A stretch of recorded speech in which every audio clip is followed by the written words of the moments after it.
Semaine 2, jour 2. Bonjour et bienvenue à Dieu au quotidien, notre série d'études méditatives sur l'Évangile selon Jean. Aujourd'hui, nous examinerons ensemble les versets 7 à 10 du 2e chapitre. Hier, nous avons commencé à réfléchir sur le premier signe miraculeux que Jésus a accompli dans la petite ville de Cana, en Galilée.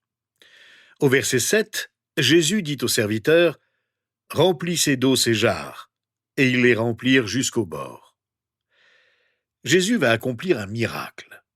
Dans quelques instants, nous allons voir que cette eau s'est transformée en vin. Mais ici, au début de ce miracle, nous découvrons l'un des premiers principes de Dieu concernant les miracles. Un des premiers principes de Dieu est qu'il veut nous impliquer dans les miracles qu'il accomplit.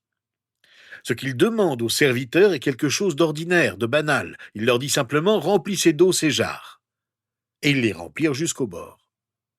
Leur intervention est ordinaire, ils ne font que remplir d'eau de grandes jarres. Dieu seul peut transformer cette eau en vin. Mais ils participent aux signes miraculeux, ils sont impliqués à part entière. Ce sont eux qui remplissent les jarres à ras-bord. Ce sont eux qui ont mis de l'eau dans ces récipients, et ce sont eux qui en font ressortir du vin. Nous ne savons rien d'eux, et nous n'en saurons jamais rien. Mais s'ils n'avaient pas obéi à l'ordre de Jésus, rien ne se serait passé. Dieu nous demande de faire l'ordinaire pour qu'il accomplisse l'extraordinaire. Cela peut nous paraître étrange, mais nous devons faire l'ordinaire du mieux que nous le pouvons. Les serviteurs ont rempli les jarres au maximum de leur capacité. Ils ne se sont pas contentés de les remplir à moitié. Ils n'ont pas questionné Jésus en demandant « c'est du vin qu'il nous faut, pas de l'eau ». Le fait que Dieu nous implique dans ce qu'il fait est un privilège. Avant de lire ce signe miraculeux, je voudrais que vous remarquiez à quel point Jésus l'accomplit discrètement. Il ne le fait pas à la manière d'un magicien. Il n'en fait pas un spectacle. Il n'y a pas de tour de passe-passe avec Jésus. Il fait simplement un miracle. Il n'invite pas le marié et sa famille à venir goûter pour constater que l'eau avait le goût de l'eau et que d'un seul coup il en ferait sortir un grand millésime, un premier cru. Jésus avait simplement confiance en sa relation avec son Père du ciel. Il savait qu'il avait en lui la puissance de l'Esprit pour accomplir ce qui allait devenir le premier de ces milliers de miracles.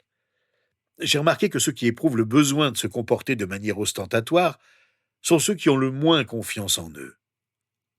Jésus n'a même pas eu besoin de goûter au contenu des jarres pour s'assurer qu'il en sortirait du vin.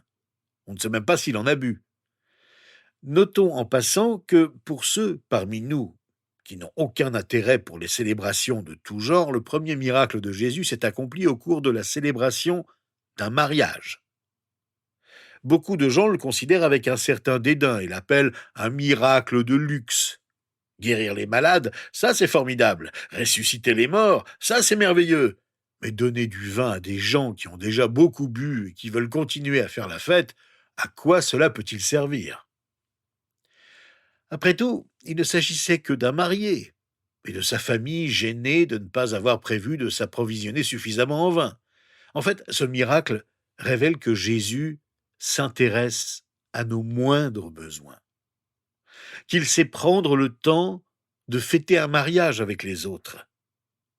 Il sait se réjouir avec ceux qui se réjouissent, et fait tout pour que leur réjouissance ne soit pas gâchée.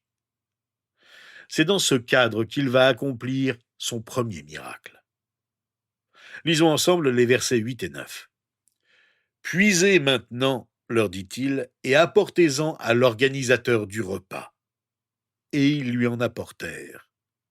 L'organisateur du repas goûta l'eau changée en vin, ne sachant pas d'où venait ce vin, tandis que les serviteurs qui avaient puisé l'eau le savaient bien. Saisissons bien le sens de ces versets. Lorsque les serviteurs puisent dans les jarres, ils puisent l'eau, et pas le vin. C'est ce qu'indique le texte original en grec. D'ailleurs, les serviteurs savaient d'où venait le vin, puisqu'ils avaient puisé l'eau. Le miracle se produisait chaque fois qu'ils puisaient l'eau. Cela rappelle le miracle de la multiplication des pains, quand Jésus a nourri les 5000. À chaque fois que le pain était rompu, un nouveau miracle se produisait. Avant de nous concentrer demain sur le sens profond de ce miracle en étudiant le verset 11, permettez-moi de m'arrêter sur le sujet de la consommation d'alcool. Certains chrétiens sont gênés par ce miracle parce que Jésus transforme de l'eau pure, qui désaltère et fait du bien, en une boisson qui fait tant de ravages dans le monde. D'ailleurs, est-ce que les chrétiens devraient boire du vin? Et qu'en est-il de ceux qui en boivent? Certains se demandent, qu'en est-il de mon fils, de ma fille, de mon mari ou de ma femme, et de mon ami qui lutte contre l'alcool? Pourquoi Jésus a-t-il fait un tel miracle, si inutile? Plusieurs vont même jusqu'à nier que Jésus ait transformé de l'eau en vin et croient qu'il a simplement fait du très bon jus de raisin. En fait, il suffit de lire le chapitre 2 de l'Évangile selon Jean pour être convaincu que boire du vin n'était pas interdit, et que Jésus a bel et bien encouragé les invités à terminer leur fête avec un excellent vin. D'ailleurs, nous allons voir que Jésus s'est servi de ce miracle pour en faire un signe que ses disciples vont comprendre. On sait que l'apôtre Paul recommandait à son ami Timothée de boire un peu de vin en lui disant dans sa première lettre au chapitre 5, verset 23, « Cesse de ne boire que de l'eau, prends un peu de vin à cause de ton estomac et de tes fréquents malaises. » L'Ancien Testament, comme le Nouveau, ne nous interdisent pas de boire du vin. La question ne se pose même pas. C'est l'excès du vin qui est interdit. L'apôtre Paul le dit clairement dans sa lettre aux Éphésiens au chapitre 5, verset 18. « Ne vous enivrez pas de vin, cela mène à la débauche. Soyez au contraire remplis de l'esprit. » Du reste, il dit à Timothée de boire un peu de vin, pas beaucoup. Il y a, je crois, deux choses à retenir à propos de la consommation de vin dans la Bible. Tout d'abord, nous devons apprécier les différences de culture qui existent entre les pays occidentaux, les pays d'Afrique et les pays orientaux. On ne consommait pas du vin dans les pays du Moyen-Orient comme on le fait aujourd'hui dans nos pays occidentaux. Le vin se consommait essentiellement pendant les repas. Aujourd'hui, dans nos cultures occidentales, l'alcool est devenu un moyen d'évasion. De plus en plus de jeunes boivent du vin ou de la bière sans manger et deviennent rapidement ivres.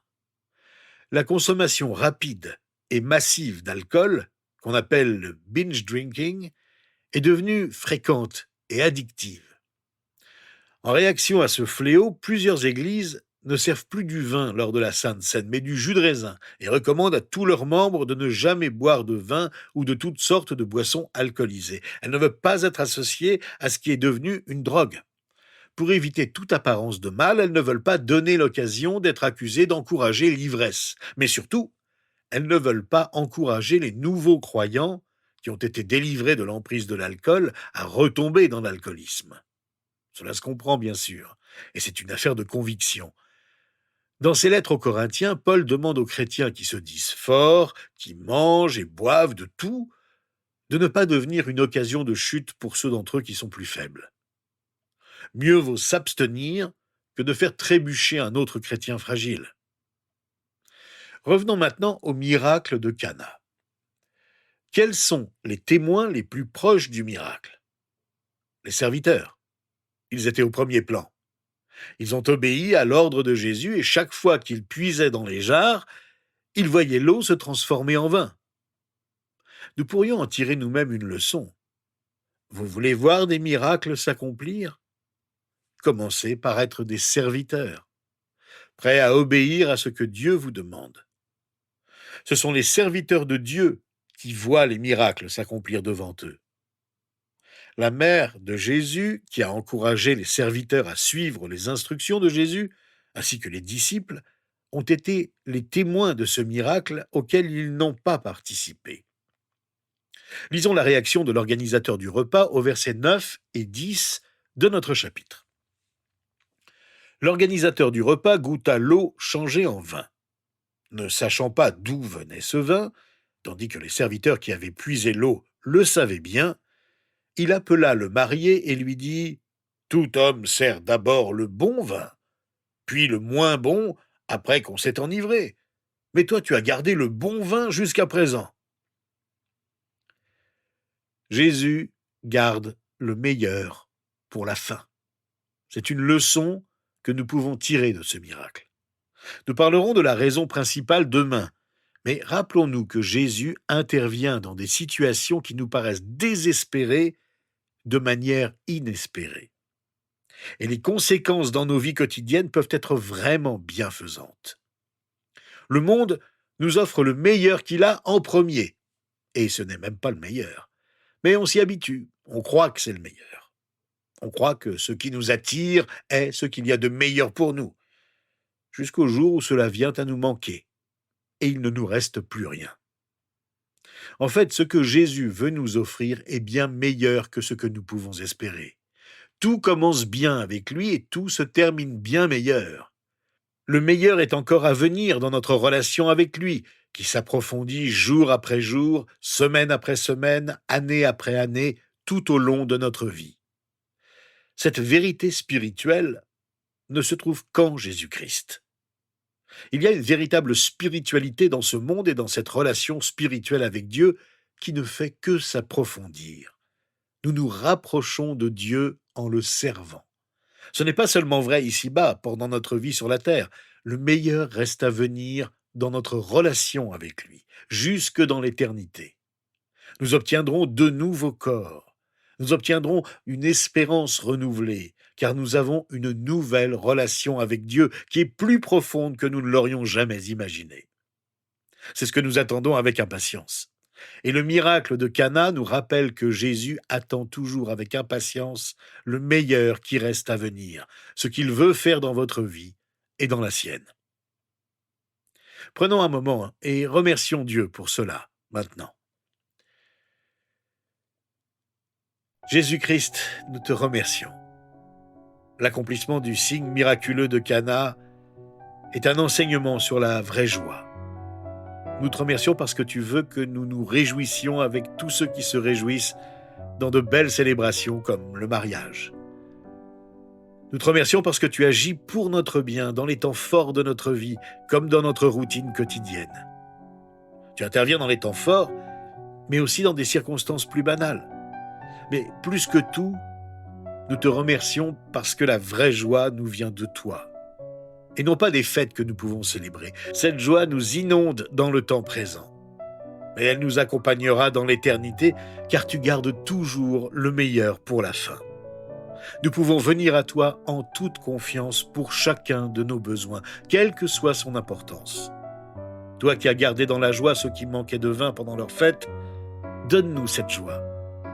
Continue, nous te prions, d'agir pour notre bien et de répondre à nos besoins, car nous croyons en ta générosité envers nous. Nous venons vers toi comme des serviteurs, prêts à obéir à ce que tu nous demandes, prêts à devenir témoins et participants des miracles que tu veux accomplir dans nos vies. Et c'est en ton nom, Seigneur Jésus, que nous te prions. Amen. Demain, nous allons nous concentrer ensemble sur le verset 11 de notre chapitre, sur la signification du signe miraculeux de Cana et sur ce que nous pouvons apprendre de ce signe.